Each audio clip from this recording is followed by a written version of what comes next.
Reset and try again.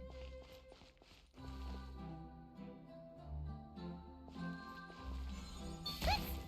Looks like we made a mistake here. Reset and try again.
Looks like we made a mistake here. Reset and try again.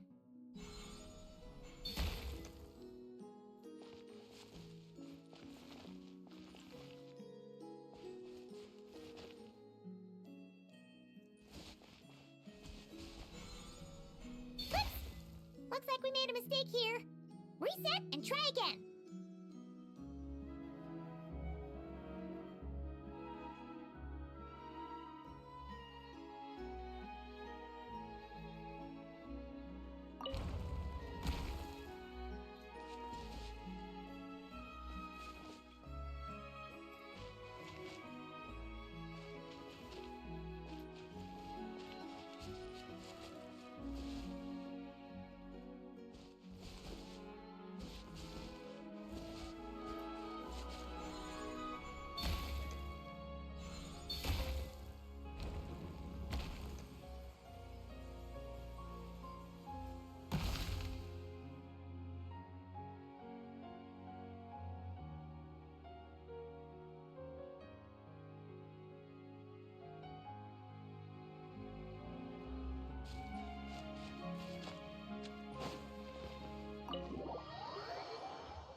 Oh, you're here!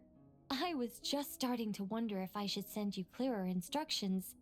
But then I thought, if I make my hints too obvious, it might get in the way of your travel plans. And then, just as I was pacing back and forth, agonizing over what I was going to do, you turned up here anyway. So, it looks like everything worked out fine. Hey, Nicole! You're so full of energy today! And words! You're so full of words! I'll take that as a compliment. All right then, are you ready to check out my next room?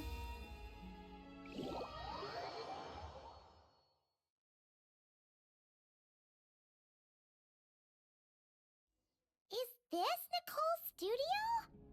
Why is it just a bunch of empty frames on white walls? Let's take a closer look.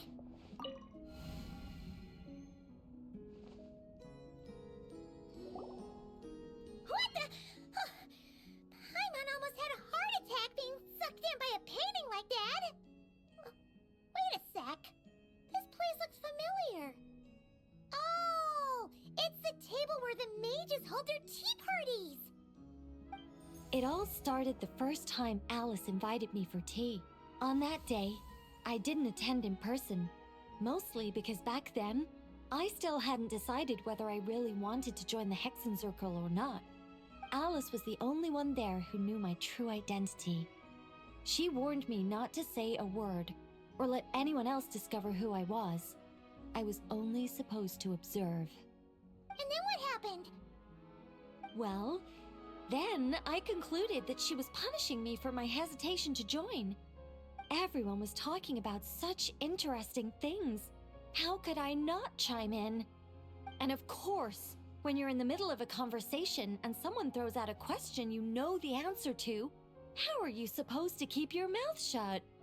Which brings us to the bet between Barbeloth and Alice, Rhindaughter's forbidden creations, Ivanovna's political machinations.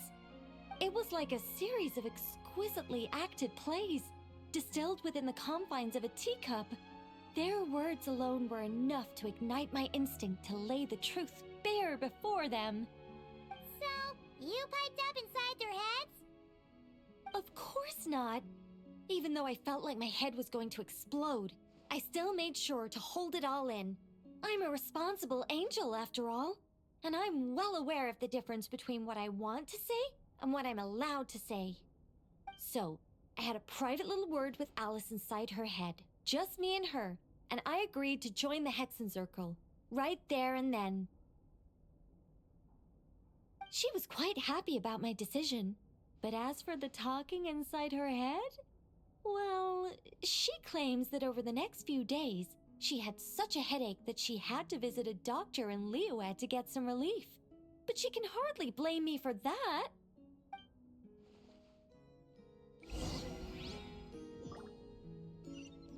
How about we go look at the other frames? Paimon's starting to feel like she needs some relief, too.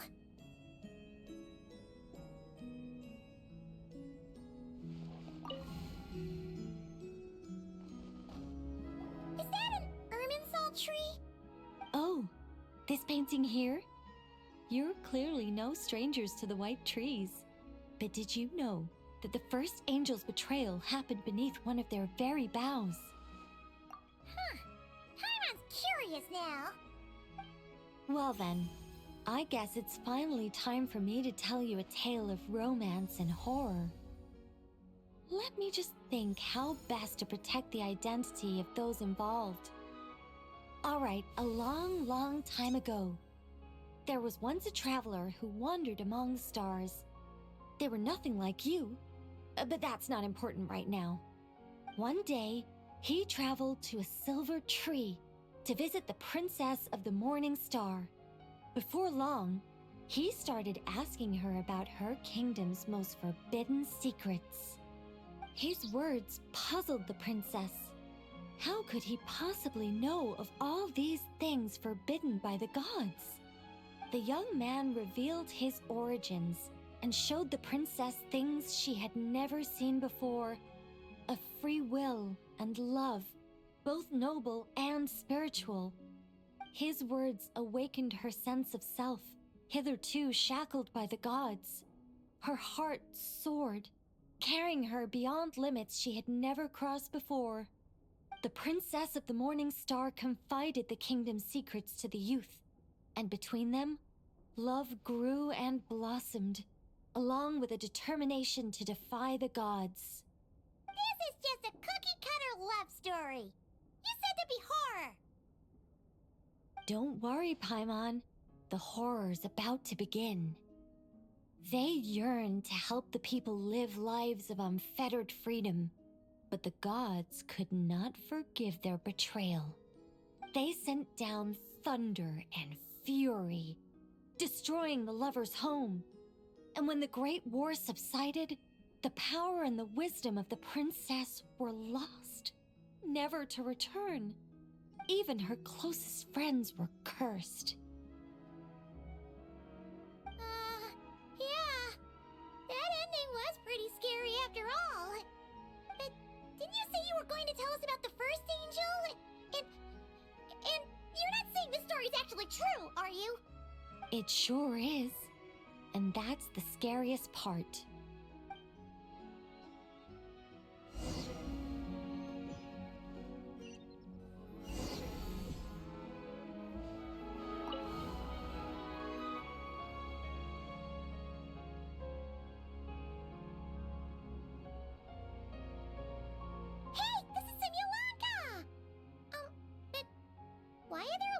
novels from Yai Publishing House all over the floor? Well, on the subject of my literary enlightenment, my greatest inspiration of all is none other than Lady Anya herself.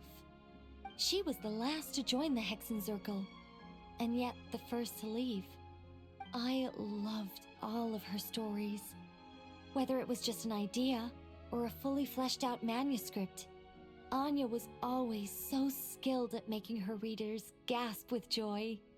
Hexenzirkel discussions rarely stray far from magic, and it's my belief that Anya possessed a unique magic of her own. She could weave love and compassion into words and stories that would touch the hearts of others. I asked her for tips on how to write compelling tales.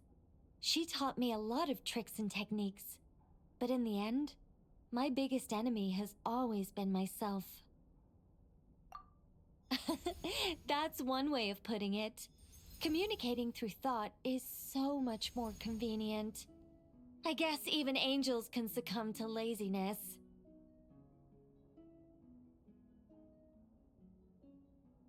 However, recently I've resolved to make an effort, even if it's just to spare myself reproaches from a certain old Seelie friend of mine. Oh! Does that mean we're finally gonna get to read something you've written? Who said anything about writing? I'm talking about buying popular works from the last few centuries to flip through in my spare time.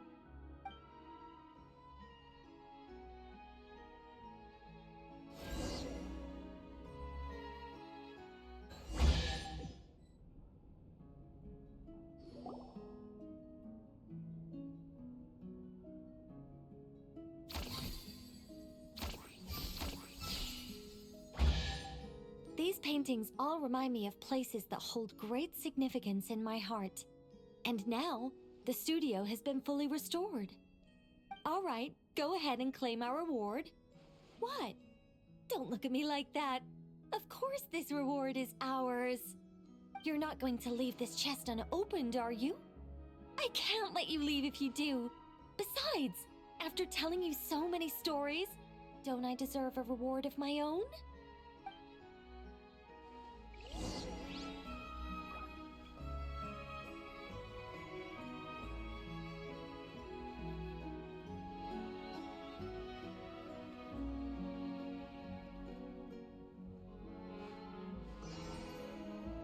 A happy story all wrapped up. See you next time.